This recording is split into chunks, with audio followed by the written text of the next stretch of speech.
Hello students, good morning to everyone.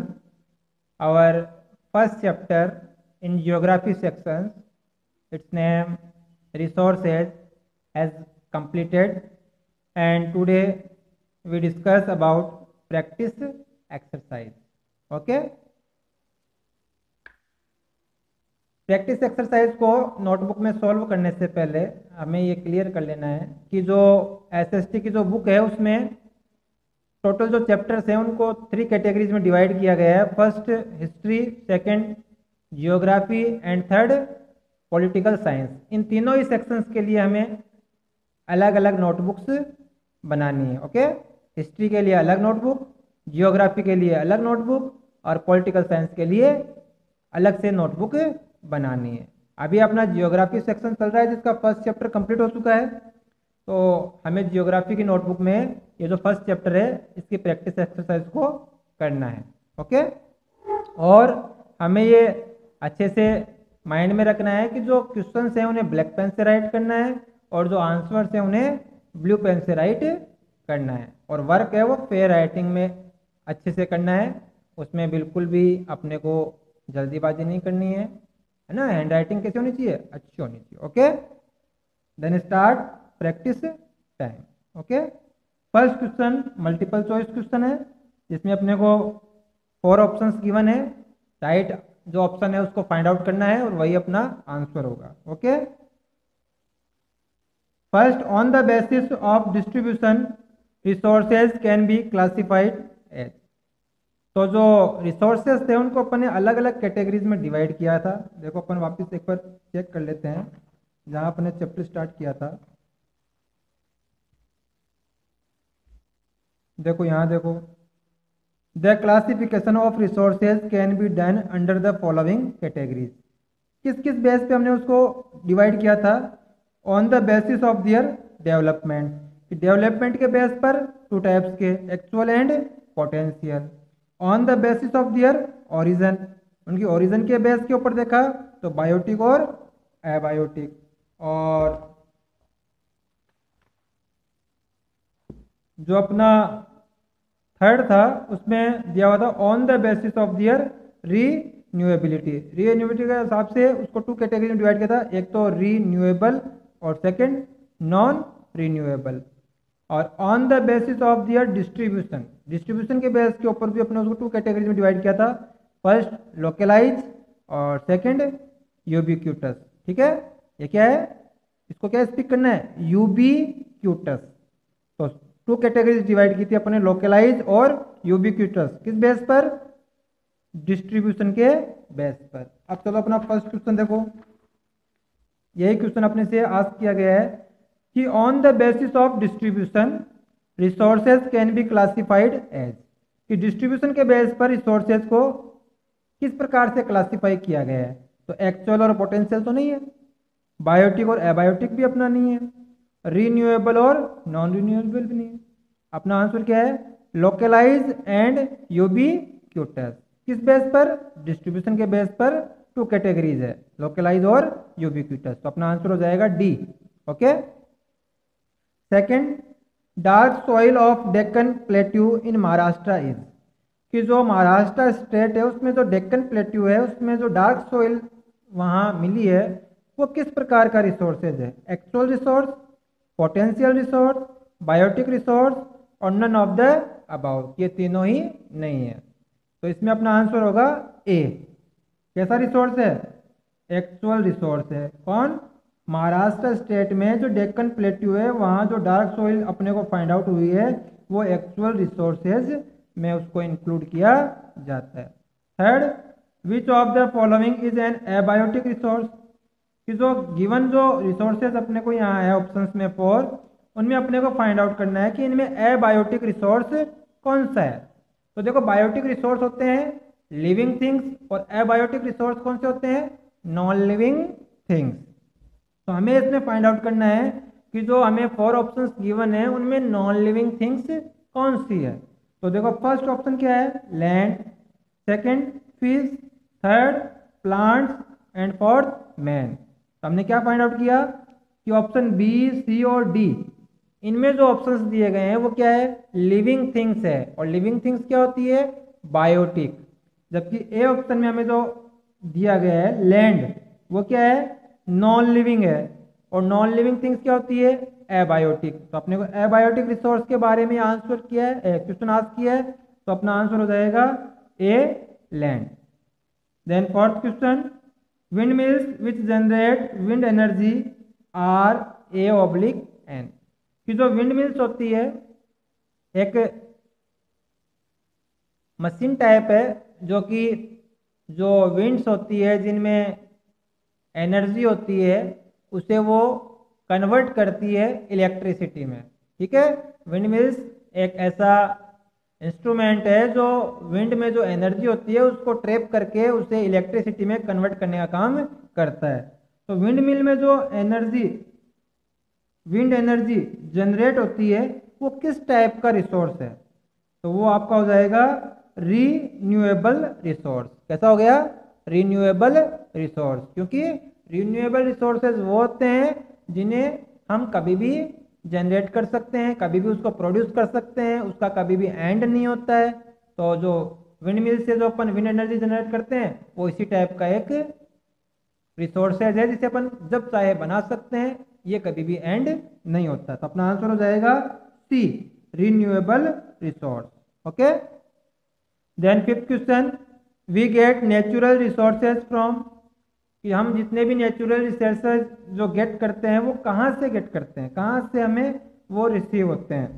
तो इसमें first option land, second water, then third soil, and fourth all of them. तो हमें ये अच्छे से क्लियर होना चाहिए कि जो भी नेचुरल रिसोर्सेज होते हैं वो हमें नेचर में लैंड से भी मिल सकते हैं, वाटर से भी हम उन्हें रिसीव कर सकते हैं, और सॉइल से भी हम उन्हें गेट कर सकते हैं।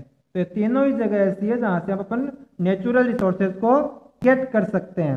इसमें अपना आंसर हो जाएगा D, all of dam. Okay, ये आंसर हो जाएगा। Sixth, an example of man made resource is. कि जो मैन मेड रिसोर्स होते हैं उसका एग्जाम्पल कौन सा। तो अपने को यहाँ 4 ऑप्शंस गिवन है, first sea, second lake, third glacier, and fourth bridge. तो देखो मैन मेड सी होता है वो नेचुरल होता है, गॉड गिफ्टेड होता है। लेक, ग्लेशियर ये भी गॉड गिफ्टेड है, नेचुरल है, मैन मेड नहीं है। लेकिन जो ब्रिज होते हैं जो रेलवे लाइन के ऊपर बनाए जाते हैं, ठीक है, या हम कहें कि रिवर के ऊपर ये बनाए जाते हैं, या कि रोड के ऊपर ये बनाए जाते हैं, तो क्या होते हैं, मैन मेड होते हैं। इन्हें अपनी नीड के अकॉर्डिंग बनाया जाता है। तो इसमें अपना ऑप्शन हो जाएगा मैन मेड रिसोर्स कौन सा हो गया, D, bridge. Okay, then we take next question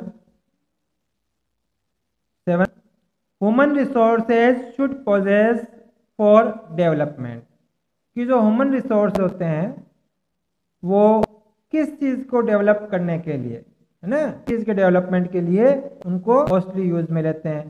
तो इसमें दिया हुआ है लिटरेसी, एजुकेशन, बैकवर्डनेस, और नन ऑफ अबाउ। तो इसमें अपना आंसर है बी, एजुकेशन। ठीक है ना, कि एजुकेशन के डेवलपमेंट के लिए ह्यूमन रिसोर्सेज यूज में लिए जाते हैं। Then eight resource which is obtain from dead plants and animals are. कि जो रिसोर्सेज होते हैं जो कि डेड प्लांट एंड एनिमल्स के द्वारा ऑब्टेन होते हैं। इट मीन्स कि जो डेड प्लांट्स और जो डेड एनिमल्स होते हैं बनने वाले जो भी रिसोर्सेज होते हैं वो कौन से होते हैं। तो देखो आयरन और कॉपर और एल्यूमिनियम, ये जो 3 मेटल्स हैं इनको इनसे प्राप्त नहीं किया जाता है। पेट्रोलियम एक ऐसा रिसोर्स है जो कि डेड प्लांट और डेड एनिमल्स के द्वारा बनाया जाता है। क्या होता है कि जो अर्थक्वेक वगैरह होते हैं, ठीक है ना, तो जब अर्थक्वेक होता है जो अपनी लैंड्स होती है वो बीच में से पूरी कट जाती है, बहुत सारे फॉरेस्ट एरियाज होते हैं और जो जहाँ बहुत सारे एनिमल्स रहते हैं वो सब अंडरग्राउंड होते हैं और ज़मीन के नीचे चले जाते हैं। वहाँ बर्न होने के बाद में जो वहाँ का जो टेम्परेचर है, वहाँ का प्रेशर है वो बहुत ज़्यादा होता है, इस कारण से वो जितने भी डेड एनिमल्स और जो डेड प्लांट्स होते हैं जो एक जगह बहुत बड़ी मात्रा में अंडरग्राउंड हैं वो पेट्रोलियम में चेंज हो जाते हैं, ठीक है ना। तो ये और एनिमल्स हैं वो कौन से रिसोर्सेज को ऑब्टेन करते हैं, पेट्रोलियम को ऑब्टेन करते हैं। ओके, यूजिंग पब्लिक ट्रांसपोर्ट और carpool is an example of. तो पब्लिक ट्रांसपोर्ट है या जो कारपूल है ये किस प्रकार के एग्जांपल हैं, रीयूज, रिड्यूस, रिसाइकल और सस्टेनेबल डेवलपमेंट। तो इसमें अपना होगा रिड्यूस, ये प्रकार के एग्जांपल हैं, रिड्यूस के एग्जांपल है, ठीक है ना। 10th, we should practice the following for sustainable development. कि जो सस्टेनेबल डेवलपमेंट्स होते हैं उनके लिए हमें किस प्रकार की प्रैक्टिस हमें करनी चाहिए। First, reduce depletion of natural resources, improve quality of human life, both A and B और द अबाउ। आंसर है कि सस्टेनेबल डेवलपमेंट लिए हमें reduce depletion of natural resources ये भी करना है और इम्प्रूव क्वालिटी ऑफ लाइफ ये भी करना चाहिए, दोनों करने चाहिए। तो अपना आंसर रहेगा C, both A and B. Okay, then next question B, fill in the blank. First, human beings started creating from nature. तो इसमें अपने फर्स्ट वाले में फिल करना है wealth, WEALTH, wealth. Okay, second, generated from falling. तो देखो जो मूविंग विंड्स होती है और फॉलिंग वाटर्स होते हैं, ठीक है, उनमें जो एनर्जी होती है वो इलेक्ट्रिसिटी जनरेट करने के काम आती है, ठीक है ना। जो मूविंग एयर होती है उससे इलेक्ट्रिसिटी जनरेट करते हैं और जो फॉलिंग वाटर होता है उससे भी इलेक्ट्रिसिटी जनरेट की जाती है। तो सेकंड ब्लैंक में आप फिल करोगे electricity, CTRICITY, electricity. Okay, then third, time and technology are two main sources that can change any substance into a resource. कि जो टाइम और जो टेक्नोलॉजी होती है, फर्स्ट में टाइम और सेकंड है टेक्नोलॉजी, TECHNOLOGY, टेक्नोलॉजी। तो फर्स्ट में टाइम और सेकंड में technology. Then fourth, there are rich deposits of in the rural region Germany. कि जर्मनी में रूरल रीजन है वहां पर बहुत ज्यादा अमाउंट में क्या डिपॉजिट है, तो अपना इस आंसर होगा कोयल। वहां सबसे ज्यादा अमाउंट में क्या डिपॉजिट है, कोयल डिपॉजिट है। Okay, then fourth blank, coal, COL। In the world wind farms have developed mainly in. कि जो विंड फार्म, विंड से इलेक्ट्रिसिटी जनरेट करने के जो फॉर्म्स बने हुए हैं वर्ल्ड के अंदर, वो सबसे ज्यादा डेवलप कहाँ, मेनली डेवलप कहाँ किए गए, कौन सी कंट्री में किए गए हैं। तो इसमें अपना आंसर है नीदरलैंड्स। कौन सी कंट्री में डेवलप किए गए हैं विंड फार्म्स, विंड फार्म्स जो है वो डेवलप सब नीदरलैंड में। Then sixth, the method of creating more land using sand and soil is known as reclaiming. क्या ब्लैंक में क्या फिल करना है, रिक्लेमिंग,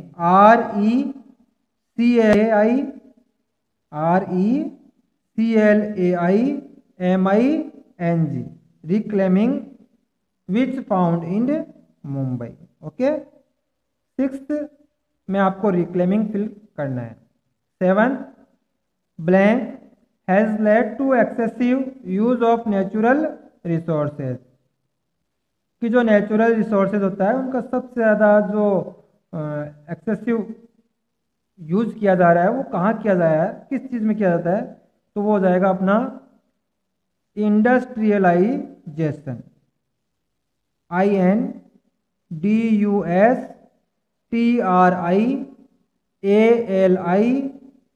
ये जेड है यहाँ, ZATION, industrialization has led to excessive use of natural resources. And last, all forms of life should be taken care of and should be respected. Blank में fill करना है should be, be respected.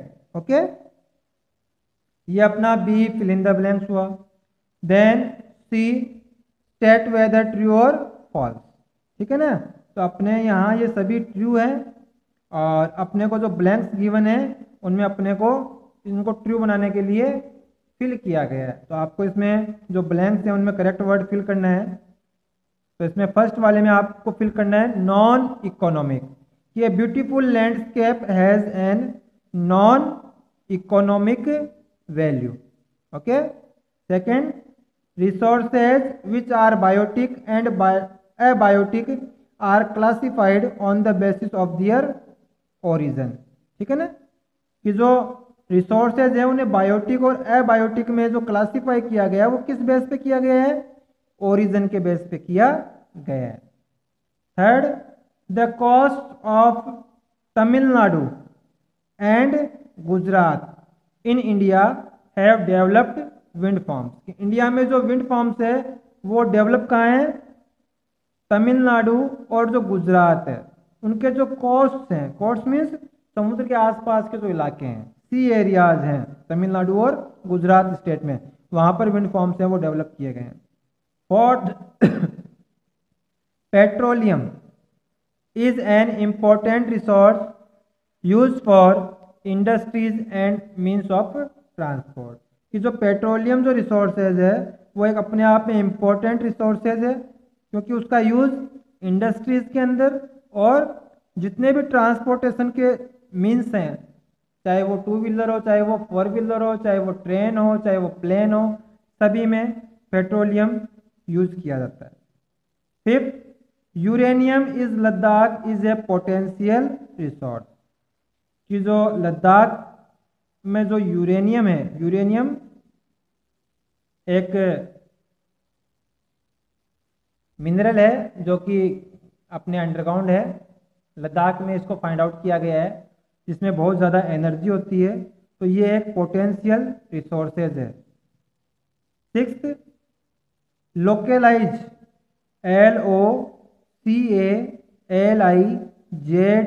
LOCALIZED, localise resources distribution mainly depend on the physical factor such as terrain, climate and ये attitude दिया हुआ है या attitude नहीं है, देखो अपने यहाँ बुक में क्या गिवन है, altitude.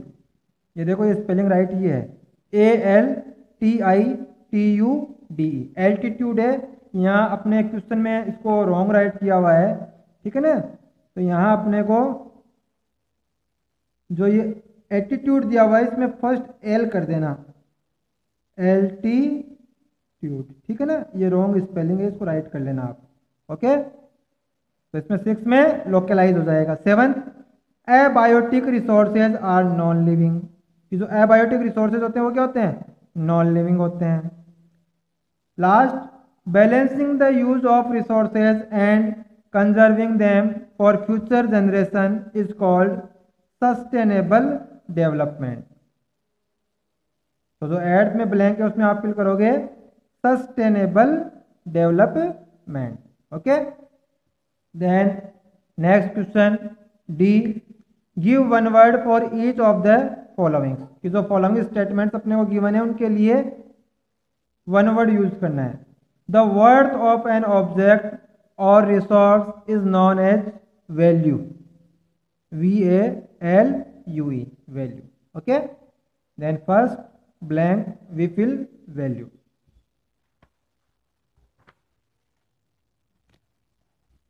Next, water which is used to generate hydroelectricity has this kind of value, economic value. ठीक है ना, जो हाइड्रो इलेक्ट्रिसिटी है मतलब पानी से बिजली बनाना, तो हाइड्रो इलेक्ट्रिसिटी है वो जनरेट करने का जो यूज होता है वाटर का, वो किस प्रकार की वैल्यू होती है, वो इकोनॉमिक वैल्यू कहलाती है। तो आप सेकेंड में फिल करोगे economic value. Third, development of modern means of transport is mainly due to invention of wheel। Third में क्या ब्लैंक में फिल करना है, wheel. Fourth, Bihar and Orissa are rich in these minerals, कि जो बिहार और जो उड़ीसा स्टेट है उनमें सबसे ज़्यादा मिनरल्स कौन सा है, तो वहाँ है coal and iron. Coal and iron है वो rich in amount in Orissa and Bihar.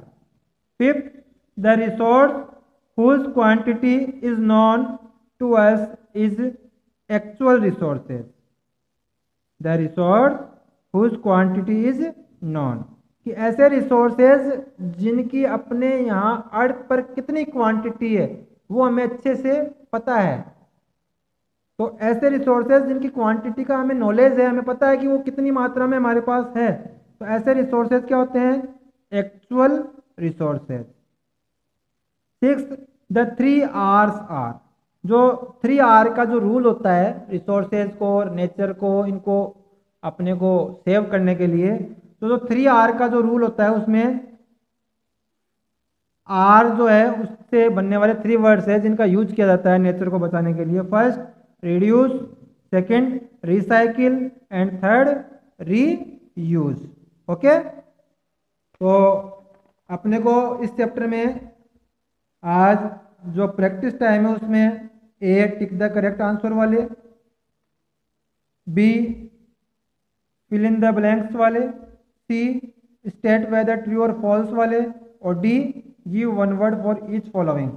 ठीक है ना, इस जगह तक यहाँ तक अपने को वर्क है वो कंप्लीट अपनी जियोग्राफी की नोटबुक में फेयर हैंड राइटिंग के साथ करना है। ओके, और जो नेक्स्ट क्वेश्चन है वो अपन कल डिस्कस करेंगे। Okay, thank you.